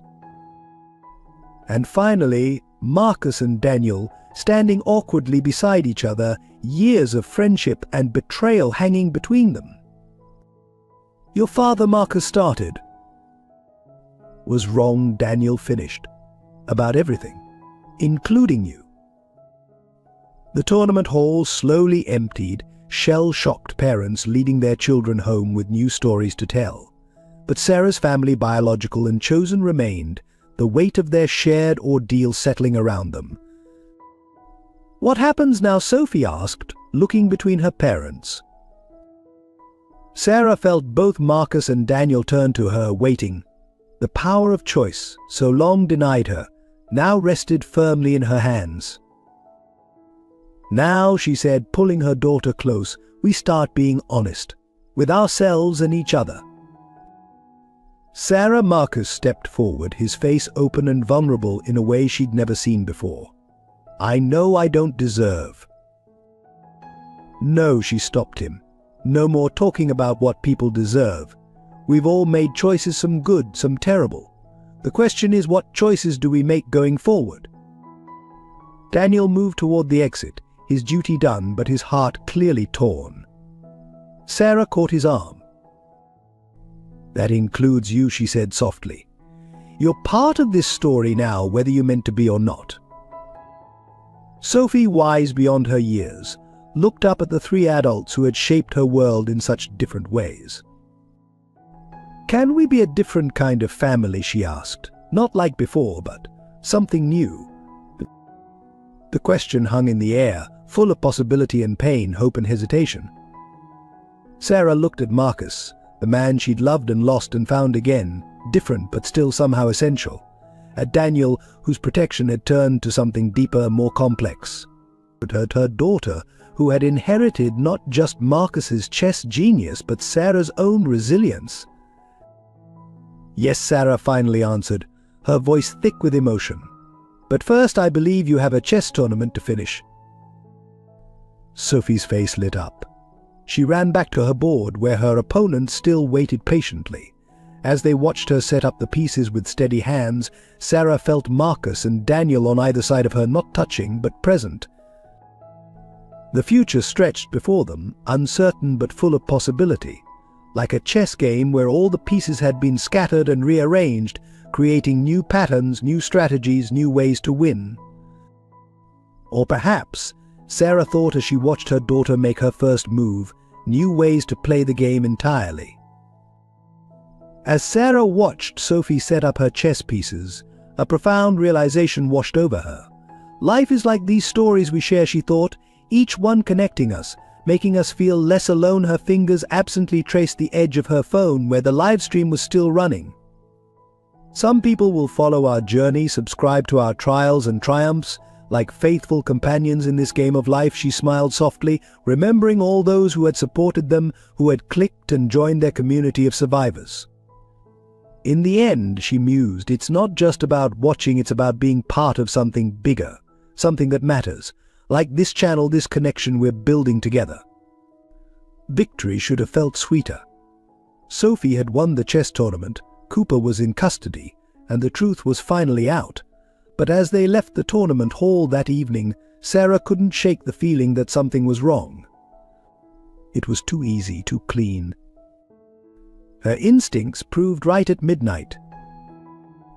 The first indication was a text message to all their phones simultaneously, a single chess piece, the Black Queen. Then the power went out across the entire neighborhood where Daniel's safe house was located. "It's not over," Marcus said, already moving to secure windows. "Cooper's organization is bigger than him. We only cut off the head." Daniel burst through the door, his FBI vest still on. "They've released all the files, everything. Every family's secrets. Every piece of blackmail material. It's all over the internet." Sarah's blood ran cold. "But that means every person who ever crossed them is now exposed," Daniel confirmed grimly, "including people who helped us today." Rose appeared from Sophie's room, her face ashen. "The hospital just called. Mrs. Thompson's condition has suddenly deteriorated. They're sending a message," Marcus said softly. "No one escapes." Sarah felt the walls closing in. All those families from the tournament, the ones who had stood up with them, they were all now targets. Their moment of triumph had turned into a death sentence for dozens of innocent people. Sophie emerged from her room, clutching her chess trophy and looking far too understanding for a 7-year-old. "It's like in chess," she said quietly. "Sometimes you have to sacrifice pieces to protect others." The adults exchanged loaded glances. Marcus was the first to speak. "There's a kill switch. A way to erase everything they've released, plus their backup systems. But what?" Sarah demanded. "It has to be done from inside their main server facility. Physical access.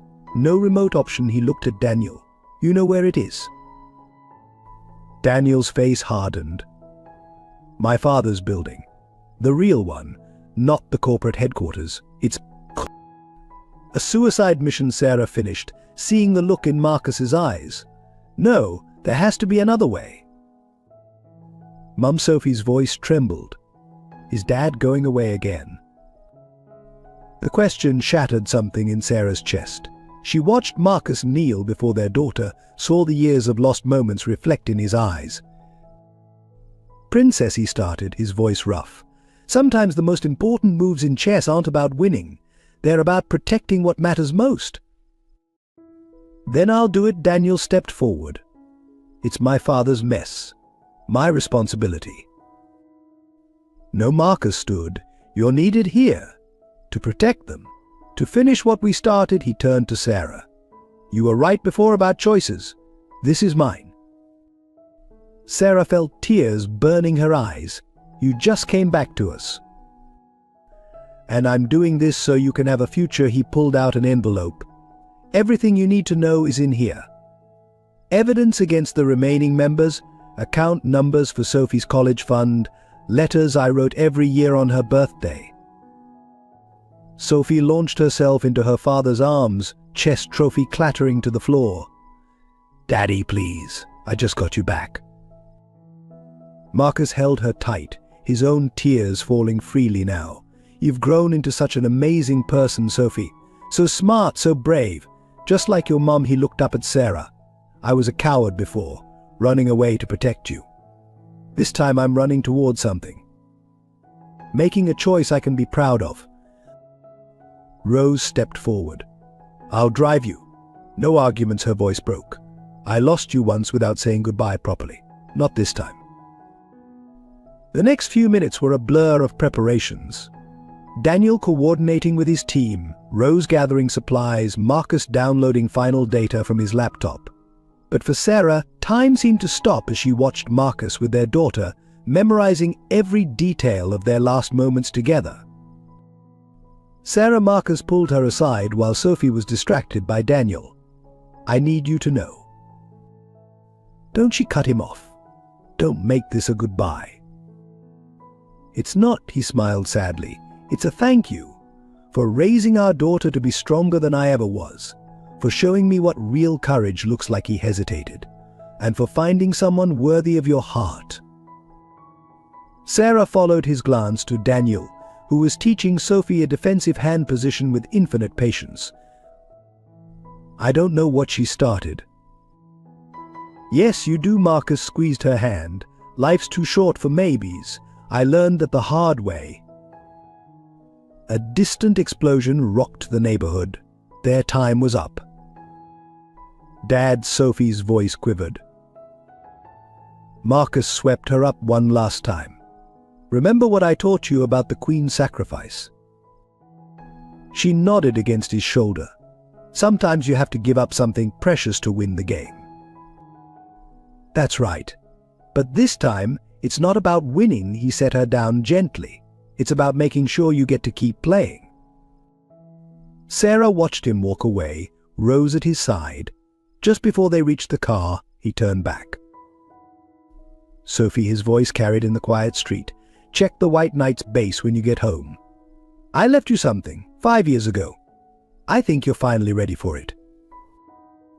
Then he was gone, leaving Sarah to hold their crying daughter as dawn approached, bringing with it a tomorrow none of them had planned for. The explosion lit up the pre-dawn sky like a second sunrise. Sarah felt it before she heard it, a deep rumble that seemed to shake the very foundation of the world. Sophie's fingers dug into her arm as they watched from Daniel's safe house window, while Daniel himself was already on the phone, barking orders to his team. Target confirmed. Multiple casualties. No, maintain perimeter. Wait for hazmat. Sarah couldn't process the words. All she could see was Marcus's face as he'd looked at Sophie one last time, memorizing their daughter's features as if he could take the image with him into whatever waited on the other side of his sacrifice. Rose hadn't returned. The silence of her absence spoke volumes. Mum Sophie's voice was small, fragile. The White Knight. He said to check the White Knight. Sarah moved mechanically to Sophie's chess set, the tournament trophy still lying where it had fallen. The White Knight piece felt heavier than it should. With trembling fingers she twisted its base. It opened. Inside was a tiny data chip and a handwritten note for the day when the truth cost too much. Love, Dad. Daniel appeared at her shoulder, his professional mask cracking as he read the note. He knew. All this time he knew it might end this way. Sophie took the chip with reverence. What's on it? Insurance, Daniel said softly. A way to protect everyone who helped us, to ensure their safety even if he couldn't finish the sentence. Sarah's phone buzzed a news alert. The corporate headquarters of Cooper Industries was burning. Early reports suggested a server malfunction, a tragic accident that had claimed several lives, including that of a maintenance worker and an elderly woman who had apparently been in the wrong place at the wrong time. He did it, Daniel breathed. The files are gone. Everyone's secrets are safe. But safety came at a terrible price. The next few days passed in a blur of official statements, quiet funerals, and endless questions from investigators. Sarah watched her daughter navigate the loss of her father for the second time, but this time was different. This time, Sophie's grief was tinged with pride, with understanding. The white chess piece became her talisman. She carried it everywhere, often unscrewing the base just to read the note, touching her father's handwriting as if it could somehow bring him back. 1 week after the explosion, Sarah found herself standing in their old house, the one she'd shared with Marcus in what felt like another lifetime. Daniel had cleared it with his team. It was safe now, all threats neutralized. Sophie ran straight to her old room while Sarah wandered into Marcus's study. Everything was exactly as they'd left it 5 years ago, preserved like a museum to their lost happiness. But now, with new eyes, she began to see the signs she'd missed before. The false bottom in his desk drawer, containing years of birthday cards for Sophie never sent. A hidden compartment in the bookshelf with surveillance photos, not of targets, but of their family, documenting every important moment he'd had to watch from afar. And behind his favorite painting, a letter addressed to Daniel. If you're reading this, I finally found the courage to do what you've been doing all along, fighting instead of running. Take care of them. Love them like I should have. And tell Sophie that real heroes don't always win, but they never stop trying. Sarah sank into Marcus's old chair, the letter trembling in her hands. A soft knock made her look up. Daniel stood in the doorway, his tie loosened, exhaustion etched on his face. "The official investigation is closed," he said quietly. "Cooper's organization is finished. Everyone who helped us is safe, their secrets buried with the servers." "And the cost?" Sarah's voice cracked. Daniel moved into the room, kneeling beside her chair. Marcus knew the price. So did Rose. They chose to pay it so Sophie wouldn't have to grow up looking over her shoulder. "She lost him twice," Sarah whispered. "How is that fair?" "It's not. But this time she knows he died a hero. This time she has proof of his love." From upstairs came the sound of Sophie's voice, reading something aloud. They found her in her old room, surrounded by chess pieces, holding a stack of letters she'd discovered hidden in her old toy box. "Dear Sophie," she read, her voice steady despite the tears on her cheeks. "Today you won your first chess match. I was there, in the back row, watching you smile, that brilliant smile when you called checkmate." Sarah felt Daniel's hand slip into hers as they listened to Sophie read letter after letter, 5 years of a father's love, hidden away like precious gems waiting to be discovered. Later that night, as Sophie finally slept, surrounded by her father's words, Sarah stood in the backyard looking at the stars. Daniel brought her a cup of tea, his presence solid and comforting beside her. "What do we do now?" she asked the night sky. "We honor their sacrifice," he replied. "We live, we love, we remember." Sarah looked at him, really looked, seeing the weight he carried, the love he held back out of respect for their loss. Marcus's last words to her echoed in her mind, "Life's too short for maybes." In the distance, another day was dawning. Different from the future they'd imagined, but somehow filled with its own kind of hope. A hope built on sacrifice, on truth, on the kind of love that transcends loss. Sophie's voice drifted down from her window, reading another letter. "Remember, princess, in chess and in life, the most powerful moves often come from the heart." 2 months after the explosion, a package arrived at Sarah's door. No return address, just a simple chess piece drawn in the corner, a black king. Inside was a USB drive and a letter in Rose's handwriting, dated the day before her death. "My dearest Sarah, if you're reading this, Marcus and I succeeded, but there's more to the story. Things even Daniel doesn't know. Watch the files, understand, and forgive us one last time. Love, Rose." Sarah waited until Sophie was asleep before inserting the drive into her laptop. The first file was a video recording dated 5 years ago, the day before Marcus's death. The footage showed a younger Marcus in Cooper Sr.'s office, but it wasn't the confrontation she'd imagined. Instead, Marcus was showing Cooper something on his computer, both men smiling. "It's brilliant," Cooper was saying. "Using the family surveillance program to protect them instead. Right under my son's nose." Sarah's hands began to shake. Daniel's name caught her attention. They were talking about him. "Daniel's too honest," Marcus replied in the video. "He'll never understand that sometimes you have to work from inside the darkness to protect the light. His investigation would expose everything, including the families we've helped escape." The next file was a series of documents that made Sarah's world tilt on its axis. The victims in Marcus's files weren't all targets. Many were people Cooper's organization had helped disappear from abusive situations, corrupt governments, criminal threats. A secret network of protection, hidden behind the facade of corporate blackmail. Her phone buzzed Daniel as if summoned by her discovery. "Can we talk?" his text read. "There's something you need to know." "I think I already do," she replied, still staring at the documents. "How long have you known?" "Come to the office, please. It's time for the whole truth."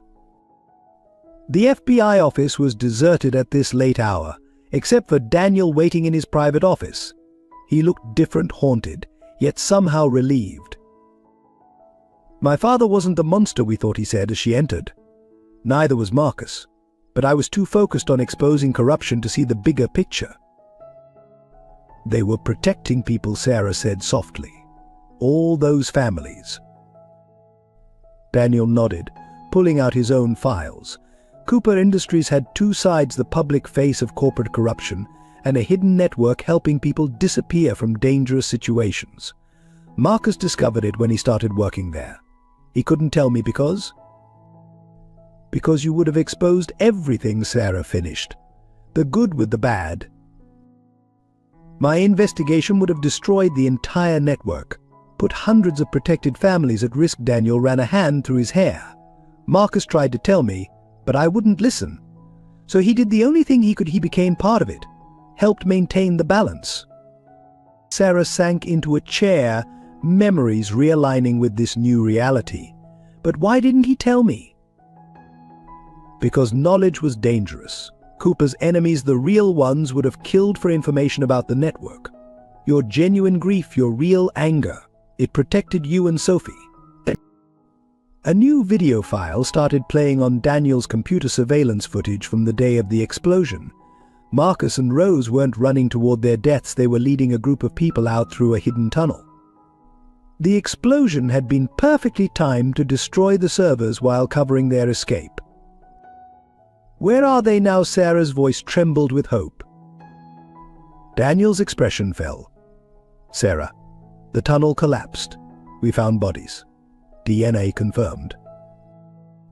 "But not all bodies." A familiar voice came from the doorway.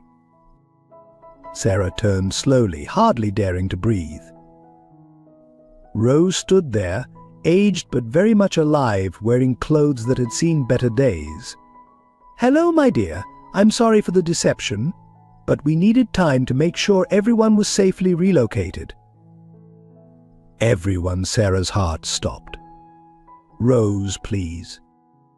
"He's alive, Sarah, badly injured, in recovery, but alive." Rose moved into the room, her eyes filled with tears. "Marcus wanted to tell you immediately, but we had to be certain all the families were secure first. One mistake, one leaked location." "How many?" Sarah managed to ask. "How many people did you save?" "Hundreds," Daniel answered. "The explosion wasn't just about destroying evidence. It was a cover for the largest relocation operation in the program's history. Every family under protection moved to new safe locations." Sarah's mind spun with implications. "All this time, you both knew. You let me grieve, let Sophie suffer." "No," Daniel said firmly. "I only learned the truth last week. When Rose contacted me, he looked ashamed. I've been trying to figure out how to tell you." "The question now," Rose said gently, "is what happens next. Marcus, he'll need months of rehabilitation.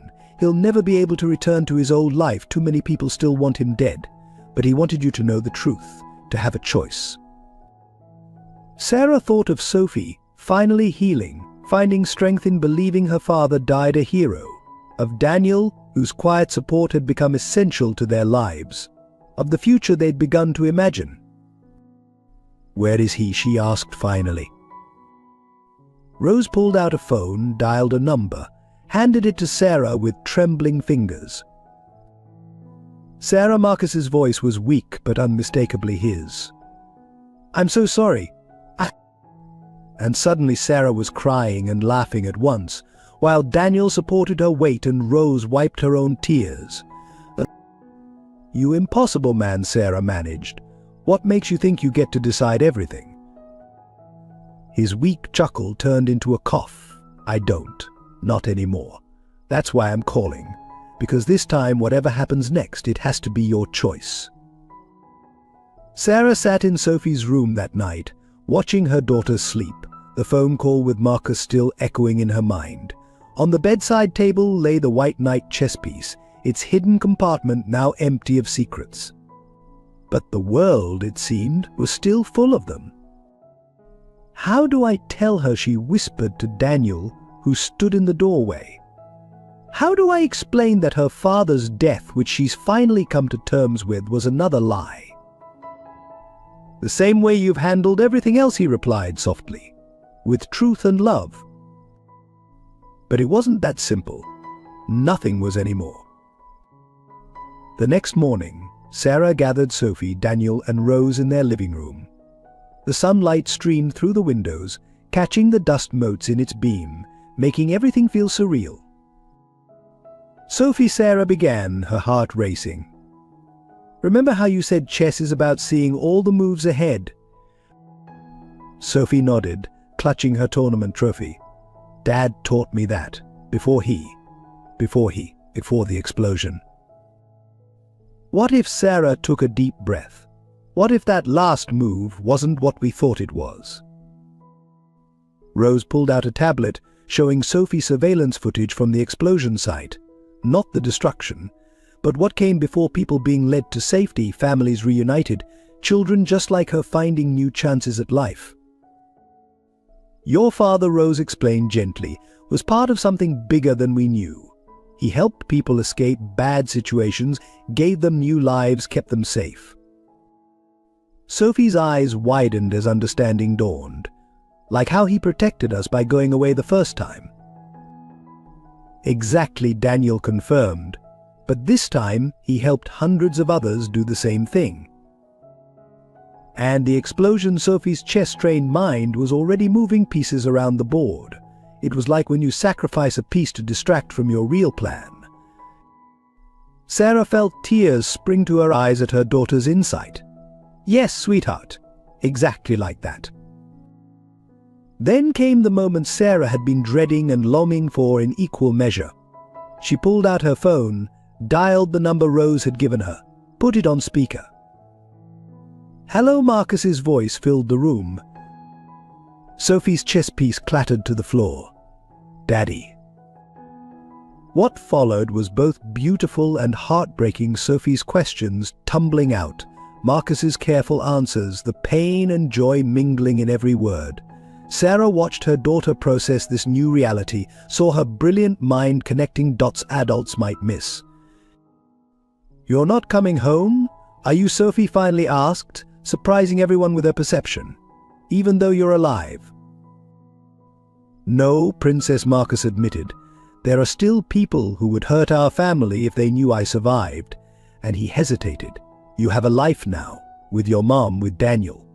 I don't want to disrupt that again. Sophie looked at Daniel, then really looked at him. You knew about Dad helping people. Daniel knelt before her. Not until very recently. And when I found out, I realized something important. Sometimes the biggest heroes are the ones nobody knows about. The conversation continued, hours stretching into evening. They talked about Marcus's work, about the families he'd helped, about Rose's role in everything. Sophie asked questions that showed both her youth and her remarkable understanding. Did you help other kids like me? Kids whose parents had to hide? Were you scared when the building exploded? Does this mean I have to pretend you're dead again? Each question pierced Sarah's heart, but also filled her with pride at her daughter's strength and compassion. As night fell, Sophie finally asked the question that had been hanging in the air. Can I see you? Just once. The adults exchanged glances. Marcus's voice came through, tired but determined. It would have to be carefully planned, somewhere safe, and only if your mum thinks it's right. All eyes turned to Sarah. She felt the weight of the decision, not just for Sophie, but for all of them. Daniel's hand found hers, supportive but not demanding. Rose watched with understanding in her eyes. Sophie, Sarah said carefully, before you decide, you need to understand something.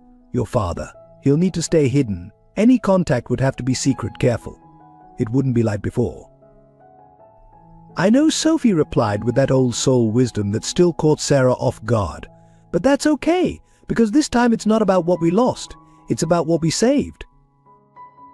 The profound simplicity of her daughter's words struck Sarah speechless.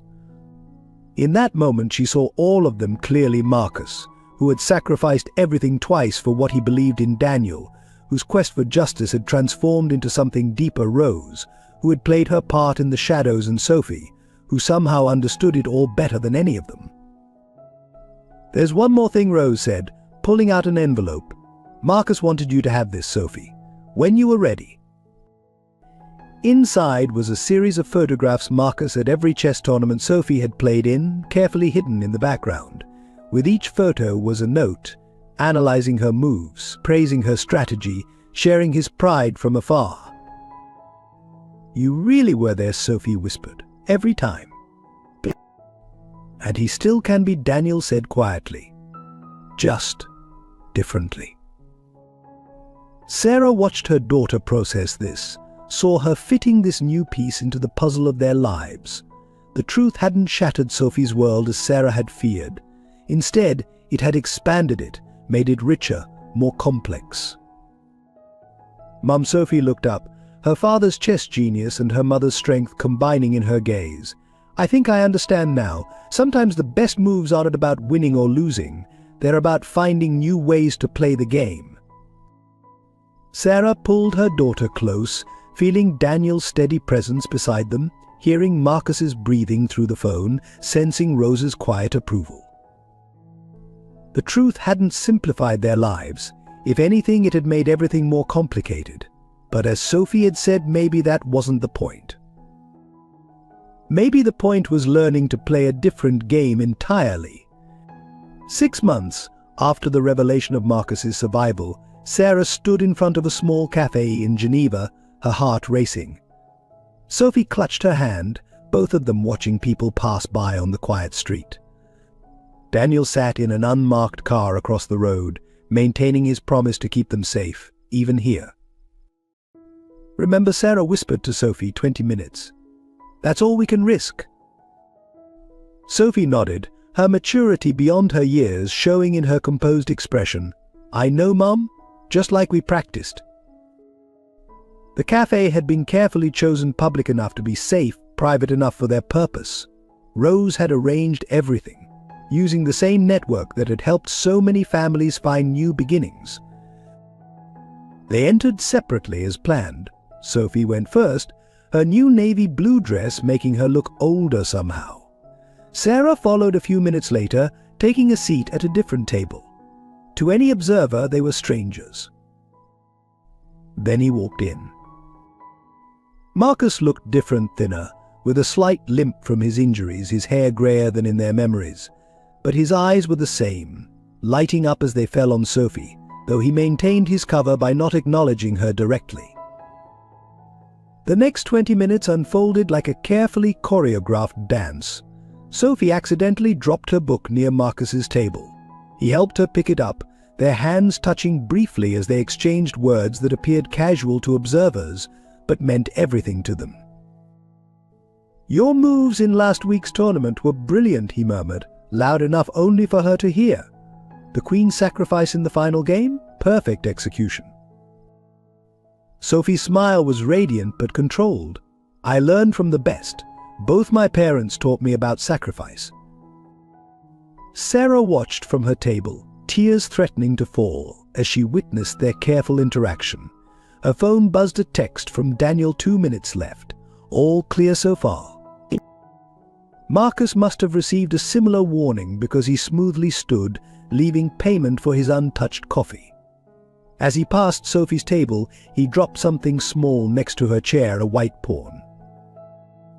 "Your move, Princess," he whispered, then walked out of the cafe and their lives once again. Sophie waited the prescribed 5 minutes before retrieving the chess piece. Inside its hollow base was a tiny note and a secure phone number, a way to maintain contact that Rose had assured them was safe. Back in their hotel room that night, Sophie sat cross-legged on her bed, examining her new chess piece while Sarah and Daniel discussed the day's events in low voices. "He looked good," Daniel offered, his tone carefully neutral. The rehabilitation worked well. Sarah nodded, unable to find words for the mix of emotions churning inside her. The sight of Marcus, alive but forever at a distance, had stirred feelings she thought she'd resolved. Mum Sophie's voice drew their attention. "I think I understand something now." "What's that, sweetheart?" "Love doesn't always look the way we expect it to." She held up the white pawn. "Sometimes it's hidden, like this note. Sometimes it's watching from far away, like Dad at my tournaments. And sometimes—" She glanced between Sarah and Daniel. "It's right in front of us, just in a different shape than before." Sarah felt Daniel's hand find hers, warm and steady. Their relationship had evolved during these months of planning and preparation, growing stronger through their shared commitment to Sophie's well-being. "Your father," Daniel said carefully, "is a good man who made difficult choices. The fact that he's choosing to stay away now, that's love too." Sophie nodded sagely. "I know, just like how you choose to stay close, even though it's complicated. That's love too, right?" The simple wisdom of her words caught them both off guard. Sarah looked at Daniel, seeing in his eyes the same mix of wonder and gratitude she felt. Their path hadn't been simple, monitoring Marcus's recovery from afar, coordinating secret meetings, balancing truth with necessary secrecy, but they'd faced it together. A knock at the door made them all tense, but it was just Rose bringing dinner and news. "The network is secure," she reported. "Marcus's new identity is holding." And she smiled at Sophie. "Your father asked me to give you this." She handed Sophie a chess magazine. Inside was a tab page showing a complex game analysis, the kind Sophie loved to study. But this one was special. It was Marcus's analysis of Sophie's recent tournament games, published under a pseudonym. "He'll do this every month," Rose explained. "A way to share his thoughts on your progress, hidden in plain sight." Sophie's face lit up as she began reading, recognizing her father's strategic thinking in the written words. Sarah watched her daughter immerse herself in this new connection to Marcus, while Daniel's arm slipped around her waist and Rose looked on with grandmotherly pride. Their family had been redefined, expanded in ways she never could have imagined. "We're going to be okay," Daniel murmured in her ear. "All of us." Sarah leaned into his strength, accepting the truth of his words. They had found a way to honor both past and present, to embrace complexity instead of fighting it. Outside their window, Geneva's lights twinkled like stars, reminding her that somewhere out there Marcus was looking at the same sky, loving their daughter in the only way he safely could. It wasn't a perfect ending, but perhaps it was something better, a beginning that honored all their journeys, all their choices, all their forms of love. Sophie's voice broke into her thoughts. "Mom? Daniel? Want to play chess? Dad's analysis suggests a new strategy I want to try." And in that moment, watching Daniel move to join Sophie at the chessboard while Rose began setting up pieces, Sarah felt something settle in her heart.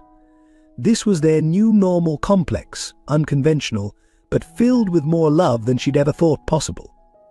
5 years later. The International Chess Championship in Paris buzzed with excitement. Sophie, now 12, sat at the center table, her fingers hovering over her queen as she contemplated her next move. In the audience, Sarah and Daniel watched with barely contained pride, their wedding rings catching the light. "She's going to win," Daniel whispered, squeezing Sarah's hand. "Look at her position." Sarah nodded, recognizing the strategy. It was one of Marcus's signature moves, shared through years of coded magazine articles and secret messages. Their daughter had grown into a formidable player, combining her father's tactical brilliance with her mother's resilience. In the fifth row, a man in a grey suit watched intently, his cap pulled low. Few would recognize Marcus now, with his altered appearance and perfect French accent, but Sarah knew they all did. He never missed Sophie's major tournaments, though he maintained his distance, playing his role in their carefully choreographed dance. Sophie made her move, a stunning queen sacrifice that drew gasps from the crowd. 3 moves later, she called checkmate, becoming the youngest female international champion in history. As applause erupted, Sarah caught a glimpse of Marcus wiping his eyes. He would disappear before the ceremony, but his pride would reach Sophie through other channels, a detailed analysis in next month's chess magazine, a special white pawn waiting in their hotel room. Later that evening, during the celebration dinner, Sophie pulled out a worn chess piece, the original white knight from years ago. "I want to make a toast," she announced, looking around at her unique family gathered at the table: Sarah and Daniel, Rose, and an empty chair that somehow didn't feel empty at all. "To all the moves that brought us here," she said, wise beyond her years, "the ones we saw coming and the ones we didn't, to sacrifices that weren't really endings, and new beginnings that honored the past." Sarah felt tears threaten as Daniel's arm tightened around her. They had built something beautiful from the ashes of their old lives. Their marriage 2 years ago had been small but perfect, with Sophie as their chess-themed ring bearer, and a mysterious wedding gift, an antique chess set that appeared at their hotel room with a simple note: "Every queen deserves her king, even if it's not the one she started with." Rose raised her glass, her role as family matriarch now extending beyond blood ties. "To love in all its forms," she added, her eyes twinkling. Later that night, after Sophie had gone to bed, clutching her trophy and a new analysis book, Sarah stood on their hotel balcony. The Paris lights sparkled below, and she thought about the journey that had brought them here. A soft knock at the door revealed a hotel staff member with a single white rose and an envelope. Inside was a chess notation: "Moves from today's championship game," and beneath it, in familiar handwriting: "She played beautifully today. Just like her mother, she knows that true strength isn't in never falling, but in rising every time we fall. Thank you, Sarah, for giving our daughter wings to fly and roots to come home to. And thank you, Daniel, I know you're reading this too, for being the kind of father I couldn't be. With eternal gratitude, M. Bar." Sarah felt Daniel's presence behind her, solid and warm. "He's right, you know," Daniel said softly. "You gave all of us wings." Through the open window came the sound of Sophie's voice, apparently not asleep after all, talking excitedly on her secure phone, her monthly chess strategy session with a renowned anonymous coach who just happened to know exactly how to make her laugh. "Do you ever regret it?" Daniel asked quietly.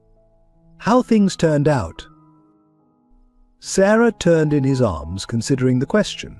She thought about the complexity of their lives, the secret meetings, the coded messages, the careful balance they maintained. But she also thought about the love that had grown from that complexity: Sophie's deep understanding of sacrifice and loyalty, her own journey from grief to joy, Daniel's unwavering support, and Marcus's eternal presence in their lives. Different, but no less real. "No," she said finally. "Some people get one great love story. I got two. And Sophie got something even better. She got to see that love doesn't always follow the rules we expect it to." From Sophie's room came the sound of laughter, pure, joyful, and free. On the desk lay her championship trophy, and beside it a chessboard set up mid-game, the white queen protected by 2 kings. In chess, as in life, the most powerful moves aren't always the obvious ones. Sometimes the greatest victories come not from choosing one path over another, but from finding a way to honor them both. Sarah looked up at the stars, knowing somewhere Marcus was doing the same, all of them connected by bonds that transcended conventional definitions of family and love.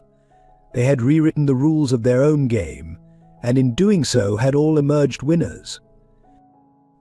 Above Paris, the night was full of possibilities. Just like the chessboard, Sophie had taught them to see anew, not as a battlefield of black and white choices, but as an infinite canvas of moves and countermoves, each one a chance to create something unexpected and beautiful. In life's gentle autumn, when our hair turns silver and our steps grow slower, we often find ourselves looking back at the sacrifices we've made for those we love. Like Marcus watching his daughter from afar, or Rose keeping secrets to protect her family, our love doesn't diminish with age, it grows deeper, more profound. Every sacrifice, every quiet moment of watching our children and grandchildren flourish becomes a precious gift. We may not always be in the spotlight of their lives, but like the white knight in Sophie's chess set, we carry hidden treasures of love within us. Our wisdom, though sometimes unspoken, guides them like invisible hands. Remember, dear friends, that your presence, even from a distance, shapes the lives of those you love. Your sacrifices weren't just moments in time, they're the foundation upon which your family builds their future. Like the evening stars that quietly watch over us, your love continues to light the way, teaching generations that true love isn't about possession, it's about giving your heart completely, even when life asks us to love from afar. Dear friends, if this story of love, sacrifice, and family touched your heart, please consider joining our community of storytellers and listeners. Like Sophie finding her father's hidden messages in chess pieces, every subscription is a connection that brings us closer together. Share this story with your loved ones, especially those who understand the depth of parental love and sacrifice. Press like if you felt the power of unconditional love, and leave a comment sharing your own story of family bonds. Together we can create a space where wisdom and love flow between generations. Remember, every subscription, like and share, helps us reach more hearts with these meaningful stories. Let's build this community of understanding and compassion together.